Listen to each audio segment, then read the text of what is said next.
अनंत भक्ति चैनल में आपका स्वागत है। आज मैं आप लोगों को कार्तिक मास का 5वां अध्याय सुनाने जा रहा हूँ, जिसमें देवताओं को आश्वासन देकर भगवान ने मत्स्य का रूप धारण किया और विंध्याचल की पर्वत श्रेणियों में रहने वाले महर्षि कश्यप, जो सूर्य को अर्घ दे रहे थे, की अंजलि में जा गिरे। मुनि ने अंजलि में मत्स्य को देखा तो उन्हें उस पर दया आ गई और उन्होंने उसे तुरंत अपने कमंडल में डाल दिया।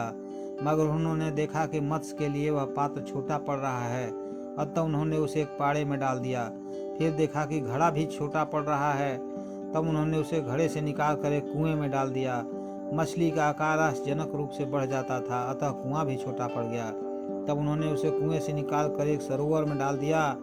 मकर के लिए वह विशाल सरोवर भी छोटा पड़ गया। अंत में उन्होंने उसे समुद्र में डाल दिया। तब से विष्णु स्वरूप उस मत्स्य ने जल में छिपे बैठे शंखासुर को मार डाला और उसका शव हाथों में लेकर जल से बाहर निकले। इसे प्रसन्न होकर सभी देवता उनकी स्तुति करने लगे। इसे प्रसन्न होकर भगवान सभी देवताओं को लेकर बद्रीनाथ धाम आ गए और वहां उपस्थित ऋषि मुनियों से आग्रह किया कि वे जल में बिखरे ज्ञान की खोज करें।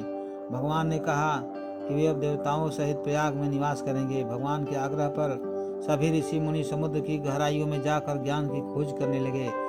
जिस ऋषि ने जिस जिस ज्ञान की खोज की वह उसी का हो गया। ज्ञान की खोज करने के उपरांत सभी ऋषि प्रयाग लौट आए। प्रयाग आकर सभी ऋषियों ने अपने अपने द्वारा खोजा गया ज्ञान प्रभु के समक्ष रख दिया।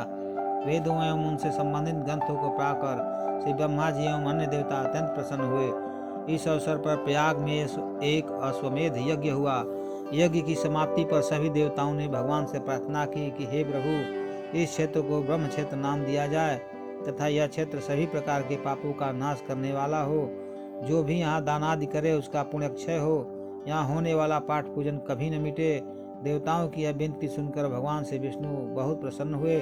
उन्होंने कहा, यहाँ भागीरथी गंगा और सूर्यपुत्री यमुना का संगम है, अतः यह स्थान तीर्थों का राजा होगा।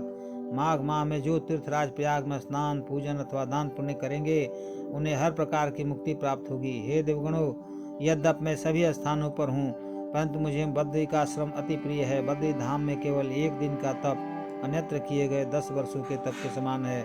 नारद जी ने राजा पृथु से कहा, हे राजन, जो श्रद्धालु इस सुंदर कथा को श्रद्धा भक्ति सहित सुनता है वह तीर्थराज प्रयाग में स्नान और बद्री धाम के दर्शन कर फल पाता है। इसी के साथ कार्तिक मास का ये 5वां अध्याय यहीं पे समाप्त होता है। जय श्री कृष्ण।